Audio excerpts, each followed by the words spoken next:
Buenas tardes. Es un buen día hoy, 28 de abril.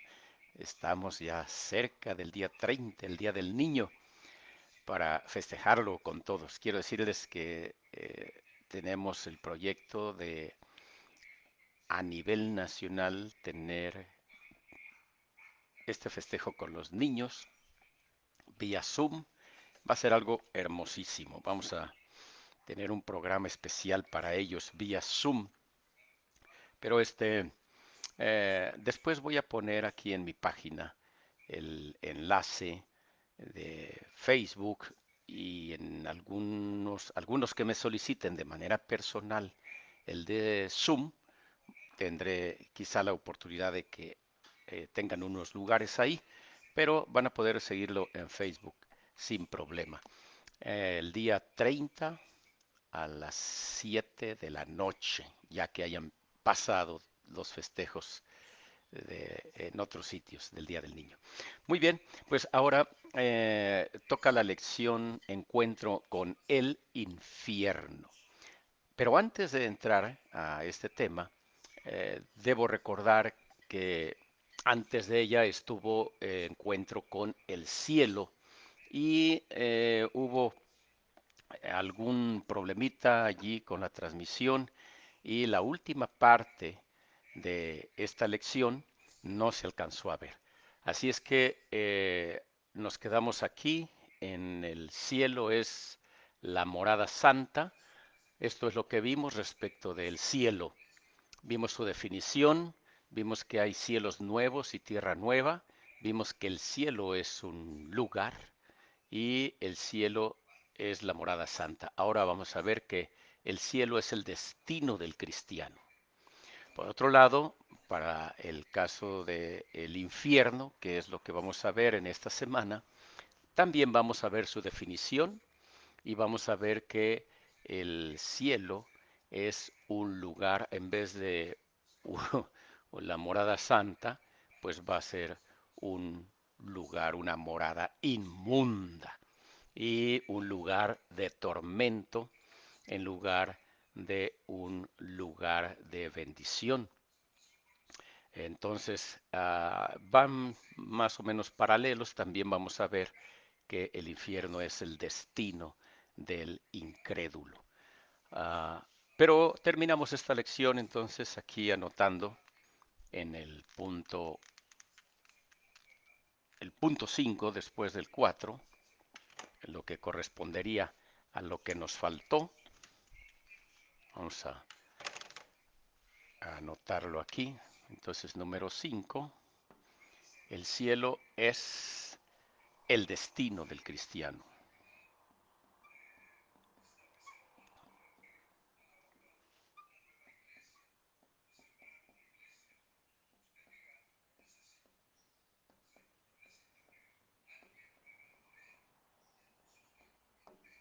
Del cristiano o creyente, ¿verdad?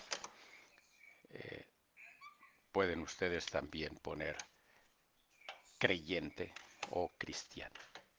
Y voy a tratar de terminar esta lección y avanzar en dos puntos más del infierno para poder tener los últimos tres puntos acerca del infierno el día viernes. Muy bien, pues tenemos aquí entonces que el cielo es el destino del cristiano. El cielo es un lugar maravilloso, es un lugar santo donde nosotros, los redimidos, los regenerados, iremos a morar allí. Esta es una realidad según las promesas de Dios escritas en su palabra. Y ahora vamos a ver algunos textos que refuerzan lo que recién acabo de decir. Juan 12:28 dice, si alguno me sirve, sígame. Eso dijo Jesucristo. Yo podría decir entonces, si alguno sirve a Jesús, sígalo. Luego dice, Y donde yo estuviere, allí, allí también estará mi servidor. Si alguno me sirviere, mi Padre le honrará.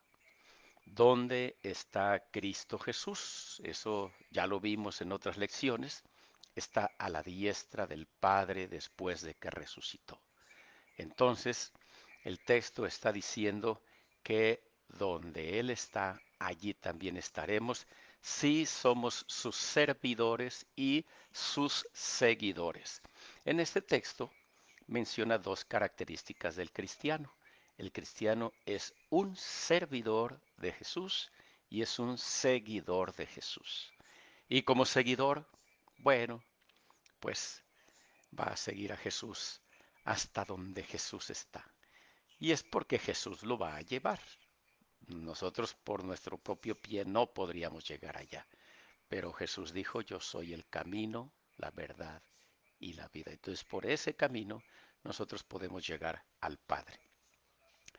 Y voy a anotar aquí algunos textos para que los tengan. Eh, Son varios los que tengo aquí señalados para esta ocasión, porque el lugar donde el cristiano estará, entonces allí hay varias cosas que se describen aquí. Hebreos 10:24, Hebreos 10:24, y voy a anotar Mateo 5,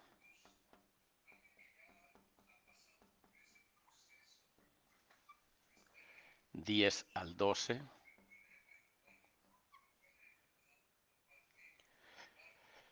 y Mateo 6:19 al 20. Mateo 6:19 al 20. Voy a leer lo que dice Hebreos 10:24.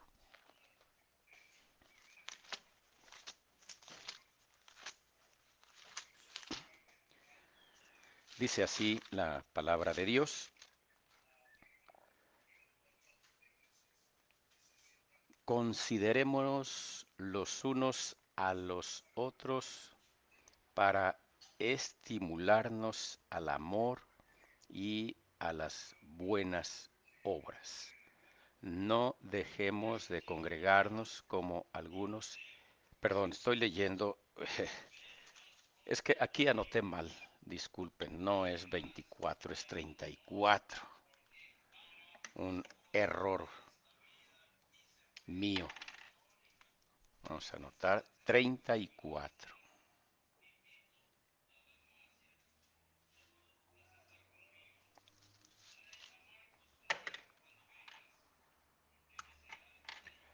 Ahora sí. Dice el versículo 34.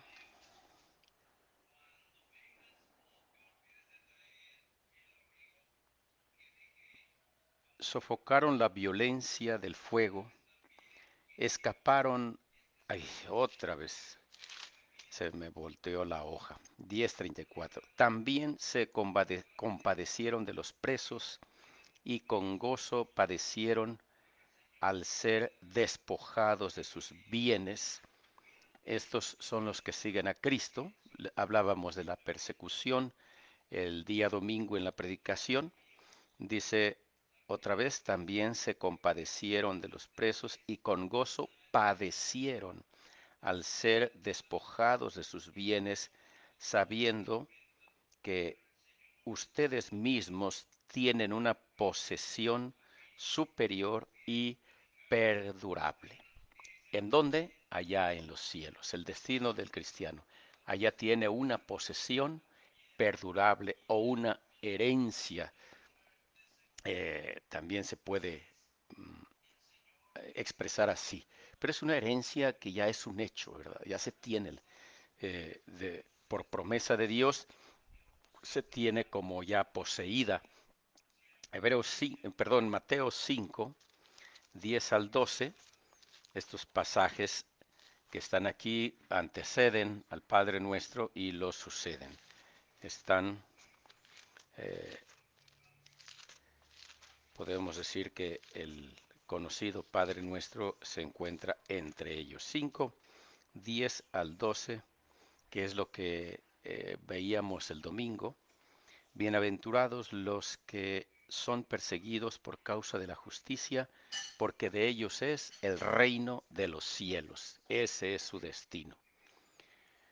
Bienaventurados son cuando los vituperen y los persigan y digan toda clase de mal contra ustedes por mi causa, mintiendo.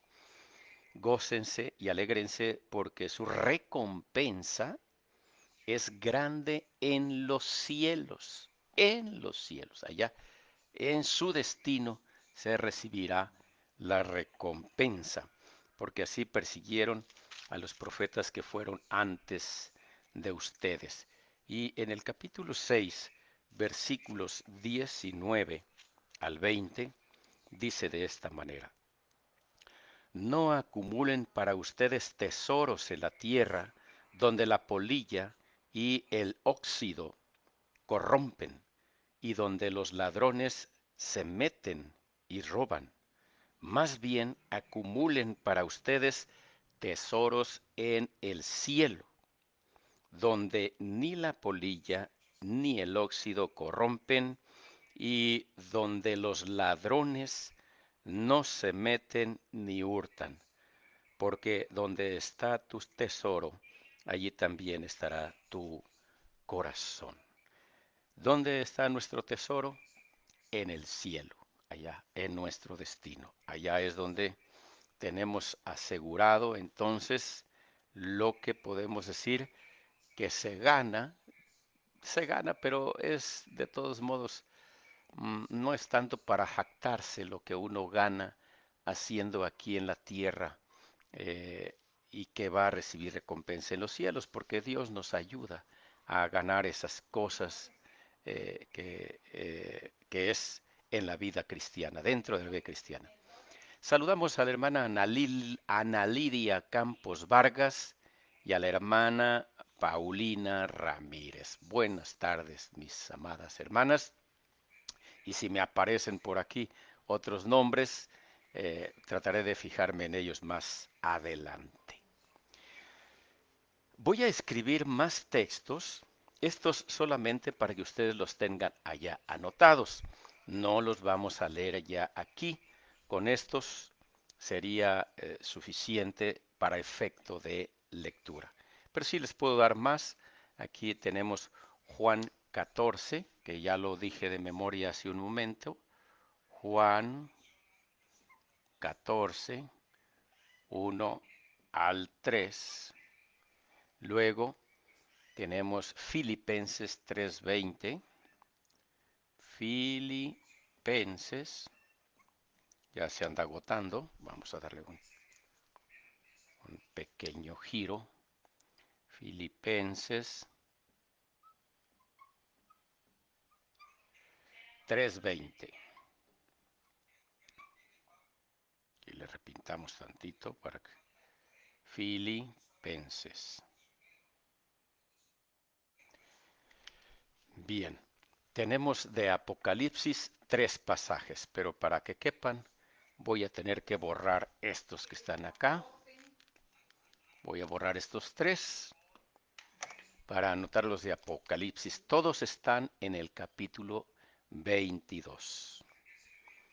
Es 22, 3. Aquí vamos a anotarlo. Apocalipsis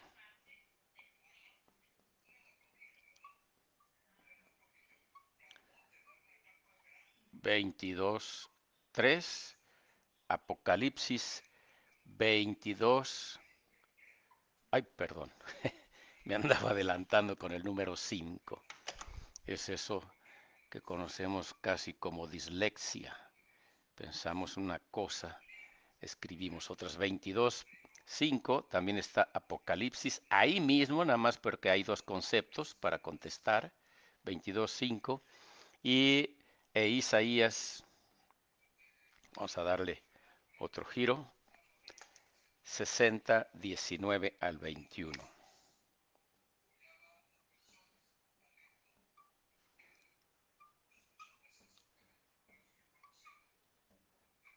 Aquí la intención es que ustedes detecten qué es lo que el cristiano ha de disfrutar en el cielo, allá en aquel lugar. Les voy a poner un ejemplo. Voy a tomar este de 22.5, le voy a poner A y B, ¿verdad? Para que se puedan diferenciar A y B, es decir, primera y segunda parte.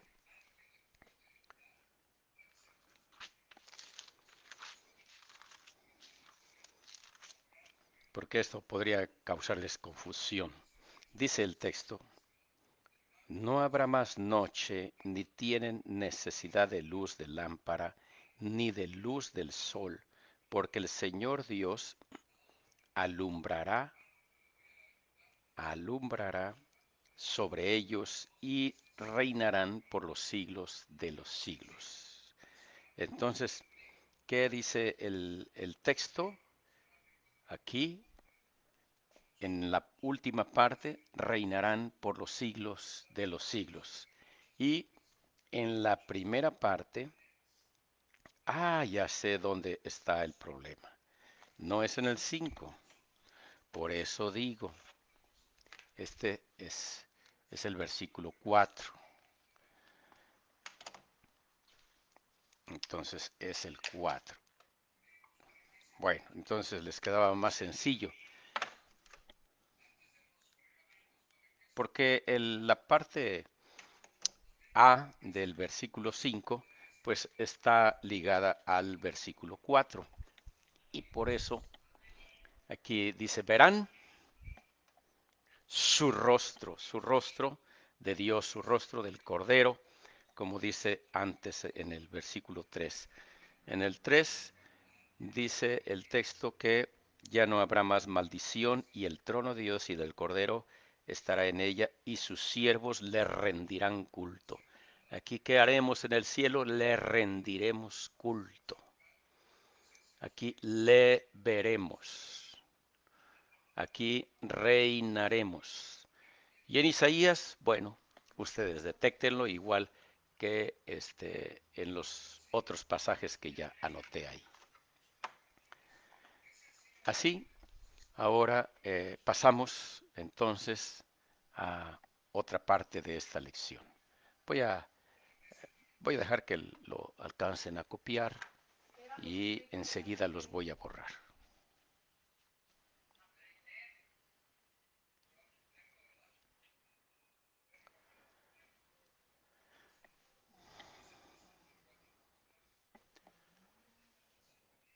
Bueno, voy a borrar todo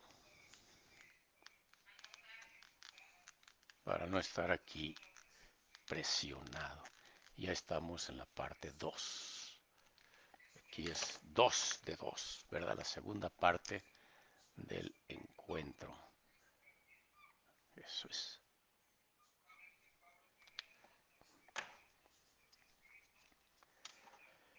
Ahora, algunos pueden pensar que en el cielo nada se va a hacer, eh, será el trabajo pues ya no necesario. Sin embargo, quiero decirles que el trabajo no forma parte de lo que no habrá en el cielo. El trabajo ya existía aquí en la tierra, en el Edén, antes de que el ser humano pecara. De modo que puedo decirles que a la luz de las escrituras, el cielo no es un lugar para perezosos. No es un lugar para perezosos. El cielo es un lugar donde el cristiano, al habitar allí, tendrá responsabilidades, además de el gozo de alabar a Dios, que de eso habla mucho la escritura, alabar a Dios, y casi siempre el pensamiento del cristiano y las enseñanzas que se dan es que pues estaremos en el cielo alabando a Dios. ¿Qué vamos a estar haciendo en el cielo? Alabando a Dios. cierto, pero no solo eso estaremos haciendo. Y hay pasajes como en Mateo, voy a anotarlo aquí, 25, Mateo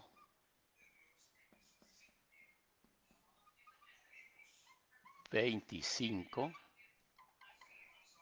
desde el 14 hasta el 30 conviene leerlo, aunque nosotros vamos a enfocarnos en el versículo 21 al 23, o 21 y 23. Ahora, el, hay que fijarnos bien allí en Mateo cómo comienza esta enseñanza. Dice en el versículo 14, porque el reino de los cielos será semejante a un hombre que al emprender un viaje largo llamó a sus siervos y les entregó sus bienes. Y continúa la narrativa. Llegamos al versículo 21 y dice, su señor le dijo, bien siervo bueno y fiel, sobre poco has sido fiel, sobre mucho te pondré. Entra en el gozo del Señor. Y en el verso 23 dice, su Señor le dijo, bien, siervo bueno y fiel, sobre poco has sido fiel, sobre mucho te pondré, entra en el gozo de tu Señor. Son palabras que el Señor repite a dos siervos distintos de los tres a los que él encomendó sus bienes. Ambos lograron que lo que el Señor les dejó fuera prosperado al 100%. Uno de ellos no, mejor dijo, voy a enterrarlo, no voy a hacer nada con él, para que cuando regrese el Señor yo no lo pierda y encuentre y se lo entregue. Bueno, el Señor eh, dictaría una sentencia contra este siervo perezoso. Ahora, esta historia no voy a entrar a detalle en ella, requiere objeto de más tiempo, pero lo que sí quiero rescatar aquí es cuando él dice a estos dos buenos siervos, diligentes, fieles, les dice, sobre poco has sido fiel, sobre mucho te pondré. Entra en el gozo de tu Señor. Cuando nosotros estemos en el gozo de nuestro Señor, Él nos va a poner sobre algunos bienes. Y no estamos pensando en bienes económicos. Entonces, allá será algo distinto de lo que se maneja aquí en la tierra, pero sí habrá responsabilidades. Ese es el asunto de lo que queremos rescatar aquí. El Señor nos asignará responsabilidades allá.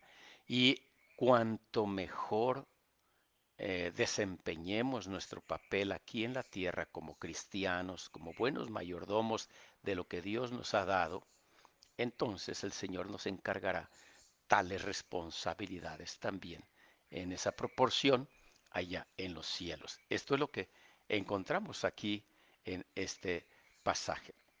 Así es que el reino de los cielos habla de este énfasis del reinado de Dios sobre los súbditos que ya forman parte del reino y la conquista también de aquellos que voluntariamente quieran pertenecer a este reino. Jesús sigue llamando, sigue invitando a la gente que no pertenece a su reino a que se venga, que se pase de las tinieblas a la luz, que deje sus obras malas y adquiera las buenas, pero solamente a través de Cristo Jesús se puede lograr un cambio radical en la existencia. Entonces Jesús sigue invitando para que vengan a Él. La conquista tiene dos direcciones, la conquista del reino de los cielos, una entonces hacia los que no pertenecen al reino de los cielos, invitándolos, procurándolos, motivándolos, atrayéndolos, persuadiéndolos a que decidan abandonar el reino al que pertenecen, el reino de las tinieblas, y abrazar, apropiarse del reino de los cielos. La otra dirección de la conquista es derrocar el reino enemigo, ese reino que pertenece a Satanás. Y eh, ahí están sus súbditos. Mientras alguien no sea súbdito de Dios, súbdito de Jesús, será súbdito del maligno, de Satanás. No hay más para dónde hacerse, aunque algunos se declaran abiertamente satánicos y otros no, pero al final están en la misma sección, porque al no ser súbditos de Jesús, pues son súbditos de Satanás. Pero Cristo Jesús ha venido para derrocar a Satanás y lo derrotó precisamente, dice la Escritura, exhibiéndolo en la cruz. Cuando Cristo Jesús murió por nosotros para poder instaurar su nuevo reino, en ese momento Satanás quedó derrotado. De modo que Satanás no puede retener a alguien en su reino. No lo puede retener. Aunque alguien haya hecho un pacto con Satanás, aunque alguien se declare un seguidor de Satanás en estos momentos, quiero decirle que si él reconoce su error y voltea a ver hacia Jesús y le pide perdón a Dios y se arrepiente de sus pecados, de todos sus pecados y además del pecado de andar siguiendo al maligno y aún de haber hecho un trato con el maligno, bueno, Jesús lo abraza, lo recibe, lo perdona. Y como el maligno no tiene poder para retenerlo, no hay forma de que una persona eh, contra su voluntad siga en poder del reino de las tinieblas. ¿No? Porque a eso vino Cristo. Entonces no lo puede retener. Y en cambio en Cristo Jesús sí está retenido, porque el que llega a Cristo Jesús llega con un corazón sincero y está tan agradecido por el sacrificio de Cristo Jesús que no tiene ninguna intención de querer abandonar el reino. Y en las manos de Jesús está seguro. Satanás no puede venir aquí a quererlo arrebatar de las manos de Jesús. No puede. No puede. El poder de Jesucristo es infinitamente superior al poder de Satanás. Esto es importante también aclararlo porque sí he conocido personitas que han entrado en esas regiones de las tinieblas y han llegado a pensar que ya no tienen perdón, ya no tienen ningún remedio para su mal al haberse metido ahí. Bueno, la Escritura dice, sí hay remedio. Cree en Jesucristo y serás salvo de todo. Así es que si alguien hizo un pacto satánico, Jesucristo está dispuesto, si usted así lo desea, y rendirse a Jesús, creer en Jesús, está dispuesto a romper ese pacto y no hay nada más, no hay ni un pacto que lo pueda retener con el maligno. Así lo dice la Escritura. Entonces, de aquí en adelante, debe de saber que es un hecho que Cristo logró con su muerte expiatoria derrocar el reino del pecado, que es el reino de Satanás, el reino del diablo, el reino de las tinieblas. El diablo está derrotado. El que quiera seguir siendo súbdito de ese reino vencido, bueno, es muy sencillo, está con el perdedor, porque está derrotado Satanás. Y claro, si usted me está oyendo, está en libertad de seguir por ese camino, pero ya sabe, es un camino de derrota y precisamente todo este comentario sirve para entrar de lleno al tema del infierno, porque hacia allá es hacia donde va a ser encausado Satanás y todos sus seguidores. Borro esta parte y aquí borro también Y vamos a dejar esa leyenda para que diga encuentro con el infierno.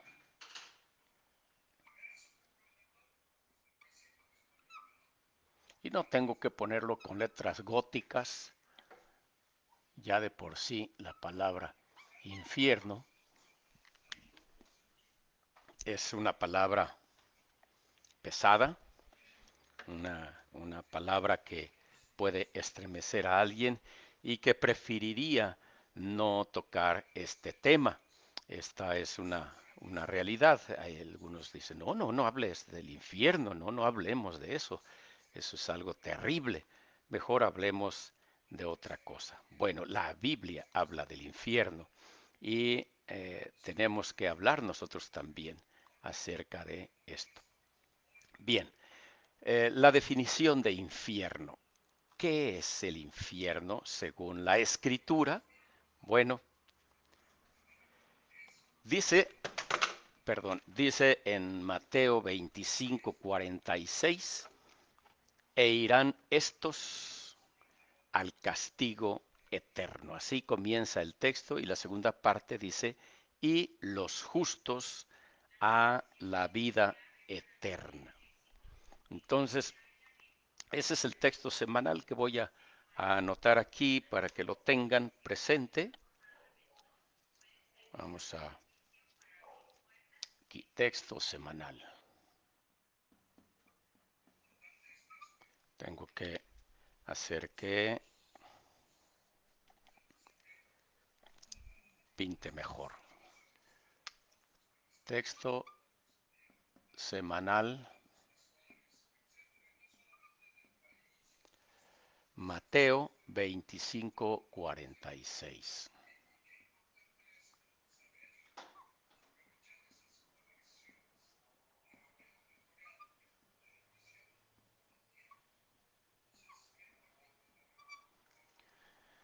Ese es el texto que ustedes pueden intentar memorizar para esta semana.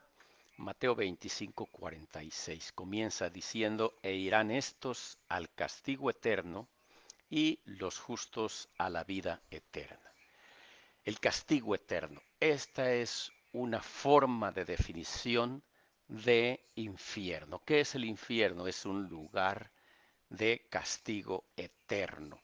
La palabra en español que nosotros usamos proviene del latín inferno, que significa subterráneo o abismo, averno también es un sinónimo y por ende es un lugar inferior, así de sencillo. Lo subterráneo es un lugar inferior, lo que es ah, por encima es un lugar superior.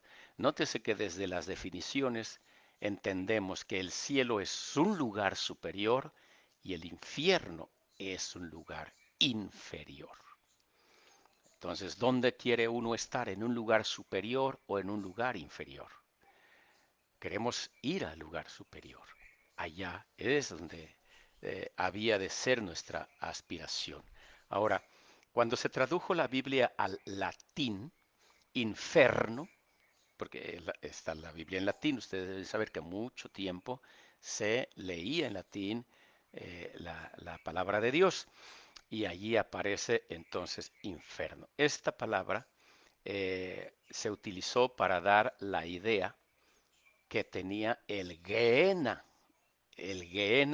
que es de origen hebreo, Gehinom. Gehinom significa valle del hijo de Hinón y se refería al lugar maldito donde ciertos israelitas y sus reyes quemaron vivos a sus hijos e hijas en honor de Moloc. De allí viene la palabra Gehenna. Y voy a dar la cita bíblica y voy a escribirlo aquí. Bueno, en hebreo esto es Geinón.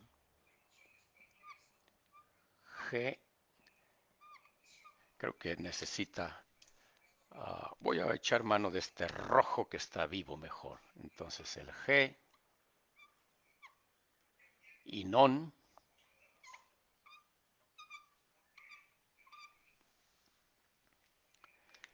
el G, Inon, de ahí viene lo de Geena, y entonces quiere decir perdón, el valle del hijo de Inón, el valle del hijo de Inón. Y entonces, ¿dónde se encuentra en la escritura? En Segunda de Reyes, voy a Segunda de Reyes 23.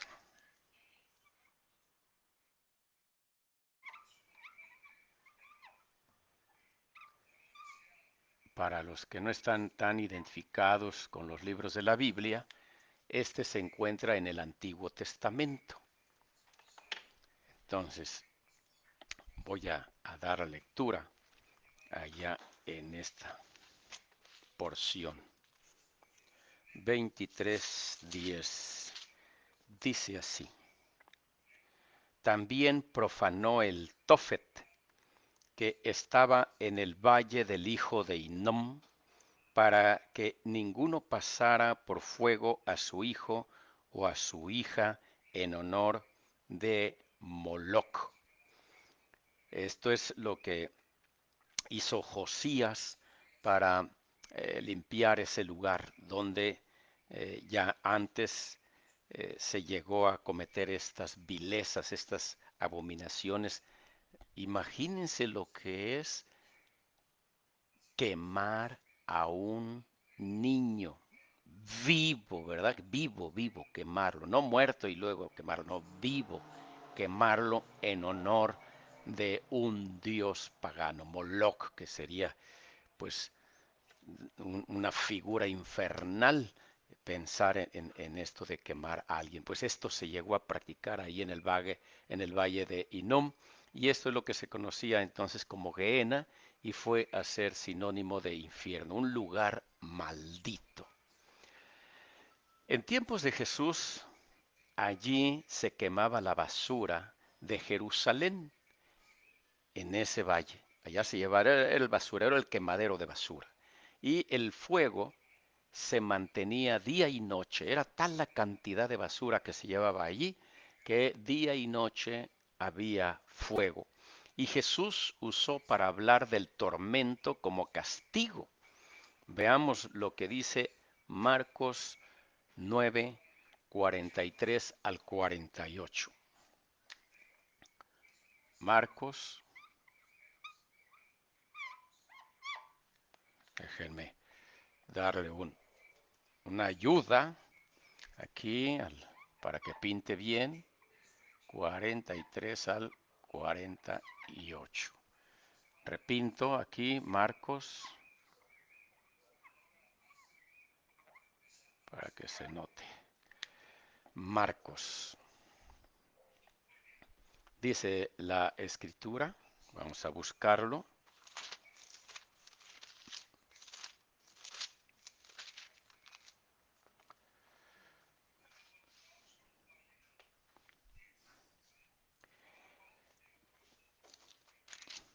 Dice el texto: si tu mano te hace tropezar, córtala. Mejor te es entrar manco en la vida que teniendo dos manos ir al infierno, al fuego inextinguible. Si tu pie te hace tropezar, córtalo. Mejor te es entrar cojo a la vida que teniendo dos pies ser echado al infierno. Y si tu hijo te hace perdón, y si tu ojo si tu ojo te hace tropezar, sácalo. Mejor te es entrar con un solo ojo al reino de Dios que teniendo dos ojos ser echado en el infierno, en el Gehenna, donde su gusano no muere y el fuego nunca se apaga. Y eso literalmente sucedía en el Valle de Hinón, en ese basurero donde ardía fuego y noche. Y gusanos, pues siempre había gusanos, ¿verdad? Se consumían unos gusanos, pero se producían otros o llegaban otros junto con los desperdicios que se iban a tirar allí. Entonces era por eso el texto que dice allí donde el gusano nunca muere y el fuego es inextinguible, nunca se apaga. Es una eh, analogía, es una analogía lo que Jesús está diciendo, el valle de Hinón, o así como en el valle de Hinón sucede esto, así es el infierno.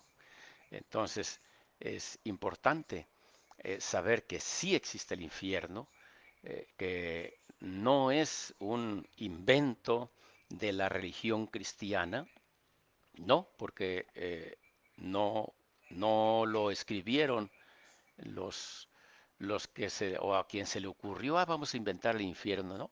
Los santos hombres de Dios escribieron inspirados por el Espíritu Santo. Entonces, Dios a través del Espíritu Santo dio a conocer a los hombres que existe este lugar. Y Jesucristo, quiero decirles, Jesucristo habló del infierno más que cualquier otro profeta. Es un hecho. Jesucristo, así como habló de en la casa de su padre, muchas moradas hay, también habló de el infierno. Así es que ahí tenemos estas características. El fuego no puede ser apagado, el fuego es inextinguible y allí el gusano jamás muere. Ahora, hay otras expresiones para infierno también. Están Hades, Seol, Abadón. Voy a escribirlas aquí. Voy a borrar estas para tener espacio también. Y ustedes no se vean confundidos por las letras. Ya los pueden anotar. Hades con H. No es como esa bebida que no tiene H. Esta tiene H. Hades. Tiene la otra expresión, Seol.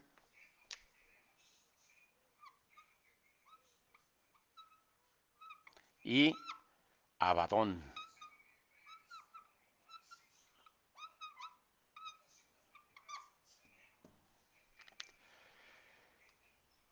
Aquí tenemos estos tres términos que se usan en la Biblia para identificar el lugar a donde van los muertos. También dan la idea de hacia abajo. Aunque no es exacto identificarlo con el Gehenna, o sea, no podemos decir que esto es equivalente al Gehenna, sí, sí podemos decir que Seol se traduce de varias maneras en las diferentes versiones del castellano como tumba, abismo profundo, sepultura, lugar de los muertos, abismo de la muerte o simplemente transliterado Sheol o Seol. Esta es muy utilizada la palabra y la vamos a encontrar seguido en la escritura porque eh, se translitera algunas veces. Ahora, la enseñanza de Jesús en Lucas, voy a anotar este pasaje, 16, 19 al 31, Lucas 16, 19 al 31. Vamos a ver lo que dice la escritura.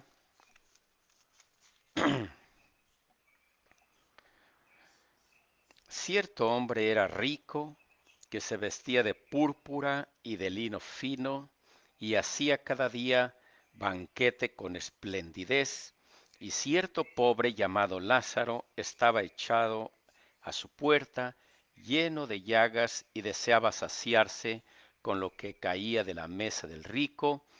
Aún los perros venían y le lamían las llagas. Ustedes pueden continuar la lectura hasta el versículo 31. Yo quiero rescatar de este texto la enseñanza que tenemos aquí. Y de entrada, bueno, tenemos dos personajes. Tenemos a un hombre rico que despilfarraba el dinero, y había un hombre pobre, necesitado, que tenía que casi pelearse con los perros las migajas. Bueno, es una forma de decirlo. Él dice, anhelaba satisfacerse, aunque sea con esas migajas que los perros recibían. Pero los perros le lamían las llagas, y bueno, era como una consolación para él, ¿no? Los perritos, que son muy amorosos, muy tiernos, ahí estaban, eran como su consolación. ¿Qué es lo que sucedió allí? Que cuando murieron se fueron a dos destinos diferentes. Uno, dice el texto, fue sepultado, y el otro fue llevado por los ángeles al seno de Abraham.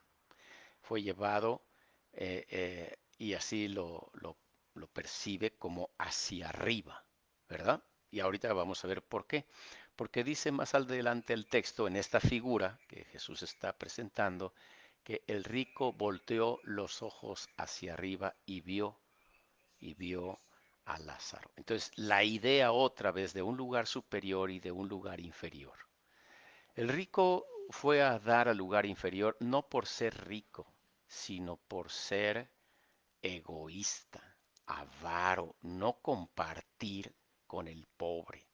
Entonces eso evidenciaba desde luego una falta de amor al prójimo, y por ende falta de amor a Dios, ¿verdad? Porque el que ama a Dios ama a su prójimo.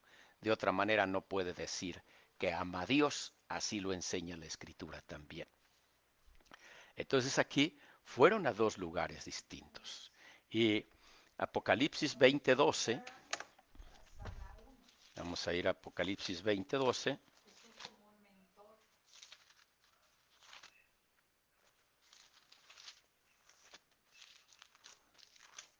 dice lo siguiente: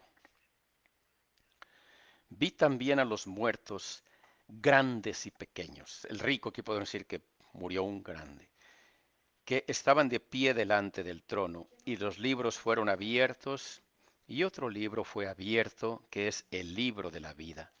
Y los muertos fueron juzgados a base de las cosas escritas en los libros de acuerdo a sus obras. Fueron juzgados y no pudieron acceder al reino de los cielos porque no estaban inscritos ya en el libro de la vida. El que desciende, es decir, el que no va al seno de Abraham en esta figura, porque cuando uno muere es llevado ahora sí que a un lugar superior o a un lugar inferior. No el lugar superior definitivo, no el lugar inferior definitivo. Esto habrá que esperar hasta que venga el juicio final, pero ya están marcados los destinos. El que es llevado al sitio superior será llevado al sitio superior definitivo. Podemos decir que es la antesala del sitio superior, que es el cielo. El que es llevado al sitio inferior está en la antesala del sitio inferior definitivo, que es el infierno.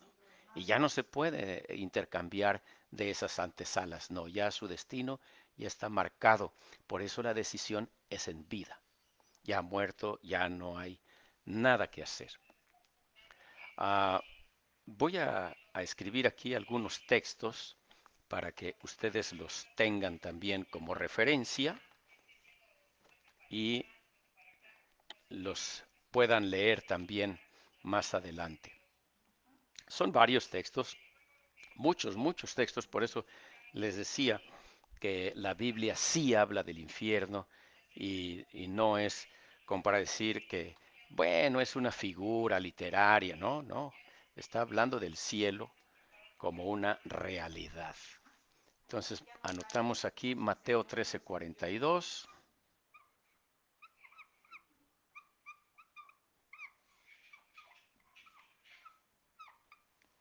Mateo 25:46, que ya lo vimos acá. Aquí está, Mateo 25:46. Tenemos Filipenses 3:19.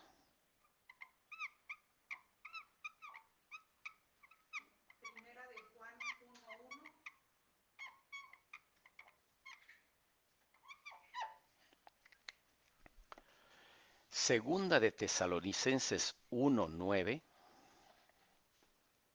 Aquí este es un poco más extenso. Tesalonicenses 1:9.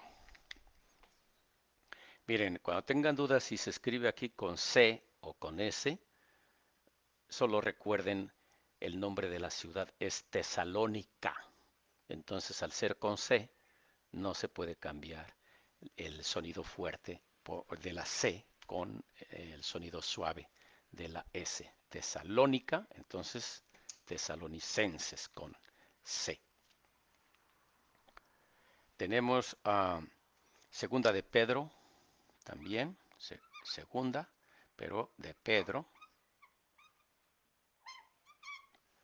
es 2:17.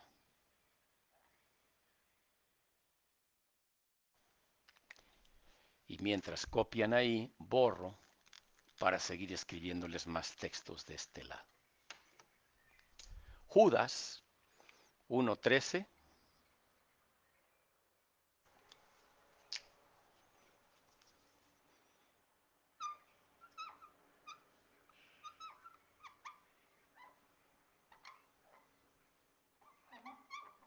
Y de aquí nos vamos a Apocalipsis. Apocalipsis, bueno, algunos tienen temor de Apocalipsis porque es cierto, también menciona el lugar de tormento, el lugar de castigo.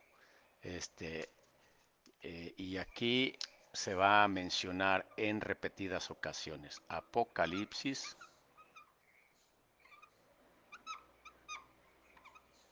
y son varios pasajes. 2:11,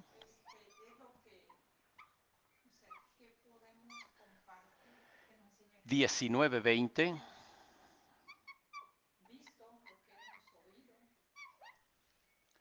y 20:10.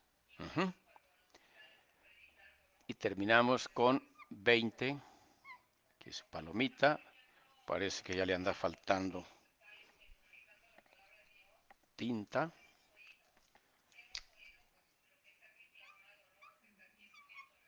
20:14.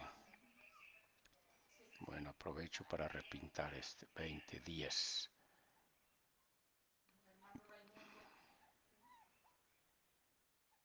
Ahí está. Entonces tenemos todos estos pasajes que señalan enfáticamente la existencia del infierno. Si tuvieran alguna pregunta, alguna duda, algún comentario y quisieran pues comunicarse conmigo, déjenme su número de teléfono, su número de celular y podremos establecer alguna comunicación. Pueden mandármelo vía Messenger o aquí mismo en el espacio de el Facebook, de los comentarios.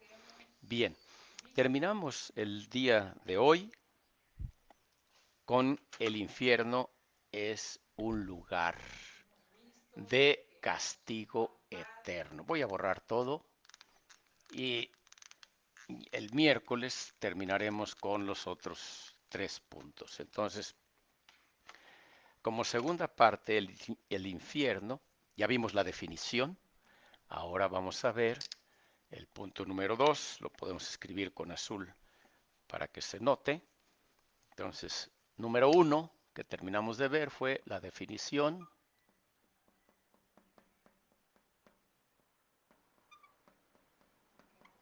Número 2, lugar de castigo. Aunque no les guste esto mucho a algunos, pero es una realidad. De castigo eterno. Eterno. Han sabido de esas sentencias a cadena perpetua en las cárceles. Bueno, pues esa es la eternidad aquí en esta vida, ¿verdad? Hasta que se muera. Pero allá es una eternidad donde ya no hay muerte, porque el castigo es para siempre. Lugar de castigo eterno. Bien, entendemos, fíjense bien, entendemos y aceptamos como algo que es justo, es necesario y es lógico que un país civilizado que tenga un gobierno establecido, que tenga leyes que rijan a los ciudadanos en su comportamiento público, tribunales de justicia, procesen judicialmente a los acusados de ciertos delitos y que las autoridades apliquen el peso de la ley sobre los hallados culpables y que recluyan en las cárceles a los delincuentes. ¿No es cierto? Eso se pide. Y algunos hasta salen a las manifestaciones con mucha razón. ¿Dónde está mi hija? ¿Dónde está mi hijo que fue secuestrado, que fue muerto? ¿Dónde está? Y se pide justicia. Y se clama justicia en las calles. Y en los medios de comunicación se clama justicia. Bueno, tienen razón. Y así como se pide esto y se entiende que el criminal debe recibir el pago correspondiente a sus obras, sin embargo, sin embargo, no todos entendemos y aceptamos que en el universo, en la tierra, en la humanidad y en la vida, haya un gobierno de Dios. Y un gobierno de Dios como un proceso continuo de justicia. Un gobierno de Dios justo perfectamente. Pues lo hay, lo hay. La tendencia es que Dios es amor y Él no castiga. Ese es un error. Es como si dijéramos, oh, nuestro gobierno es puro amor, entonces no debe castigar. ¿Por qué va a castigar nuestro gobierno amoroso? No, ese es un error. Qué bueno que tengamos un gobierno amoroso, pero qué malo que no castigue a los delincuentes, ¿verdad? Bueno, en el caso del Señor, podemos pensar que el amor de Dios forma parte de lo que es el lado de una moneda. Y el otro lado de la moneda es la justicia de Dios. Entonces, no puede ser solo amor y tampoco solo justicia. Algunos que piensan que Dios es terrible, vengador, y tienen razón, sí es vengador, es terrible, pero también es amor. Entonces, esto es lo que falta llegar a entender y que la Biblia lo revela. Y si nosotros usáramos nuestra lógica, podríamos pensar en esto si creen que hay vida después de esta vida. Si hay vida después de esta vida, entonces tiene que haber justicia después de esta vida. Y tiene que haber un lugar de castigo para los criminales. Inclusive muchos burlan a la justicia aquí en la tierra y mueren sin recibir lo merecido. ¿Qué pasará con ellos? Hay un Dios justo que está esperándolos allá después de esta vida y la retribución es mucho peor de la que pudieron haber recibido aquí en la tierra. Así es que les invito a que piensen en esto de una manera lógica, de alguna manera lógica. Pero por otro lado, la Biblia lo enseña, porque a veces nos puede fallar la lógica. Para eso está la escritura, para ubicarnos si nuestra lógica está en lo correcto o no. La Biblia lo enseña. Por eso, allá en Mateo 5, que ya lo leímos, 22 al 24, que, ah, bueno, esa parte no, leímos lo del ojo, ¿verdad? Si tu ojo es ocasión de caer. Pero acá en Mateo 5, 22 al, aquí lo voy a escribir, Mateo,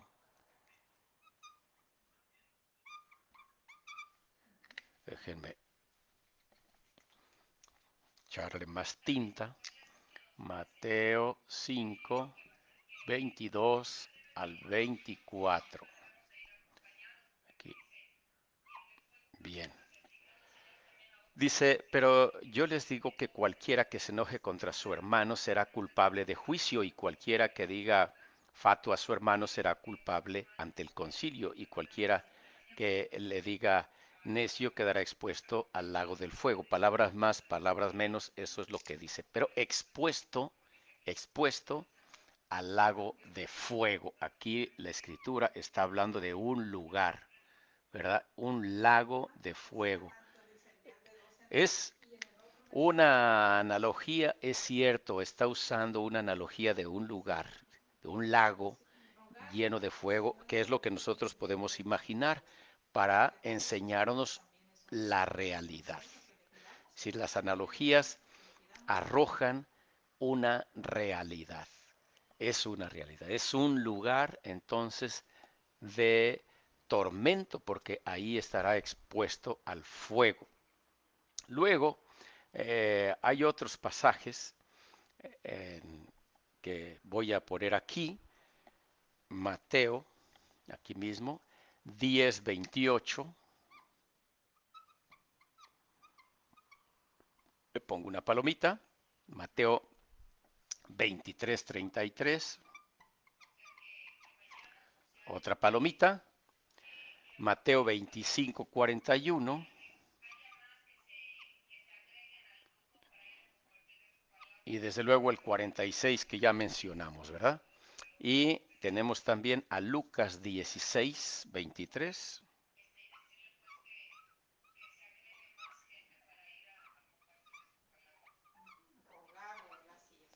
y Lucas 16:28, que son pasajes que están contenidos en el que ya había señalado. Y le ponemos palomita para que se vea que se trata también de Lucas. Y terminamos con, no podemos dejar de mencionar Apocalipsis, ¿verdad? Claro, Apocalipsis habla mucho también de este asunto. Apocalipsis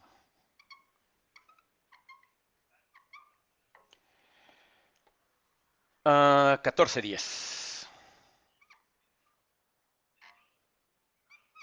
Ahí está. Tienen aquí todos estos pasajes para que ustedes los lean con calma, los estudien. Por favor, que el aprendizaje no se limite a esta lección de una hora como hoy. No, ustedes continúen leyendo la escritura, síganse alimentando de ella. Y otra vez, cualquier duda, cualquier pregunta que ustedes pudieran tener, háganmela llegar con toda confianza. Termino mencionando entonces que el infierno es el lugar donde pasarán la eternidad los condenados y su estado consciente de sufrimiento. Todos padecerán en primer lugar la ausencia de Dios. Ese es ya un sufrimiento terrible. Pero cada uno además recibirá el pago según sus propias malas obras. Allí será el llanto y el crujir de dientes, dice Lucas 13:28. Y lo voy a anotar aquí, como ya no tengo lugar, aquí apunto otro, ¿verdad? 13:28. Aprovechamos Ahí está. Y el pago según sus obras está diseminado por toda la escritura, pero les parece bien que ponga como relevante Isaías, voy a ponerlo acá arriba. Isaías. Este es un libro del Antiguo Testamento y allá en el capítulo 3, versículo 11, habla de este asunto, aparte de otros pasajes como les decía, ¿verdad? Muy bien, así terminamos la lección de hoy, solamente con una reflexión final.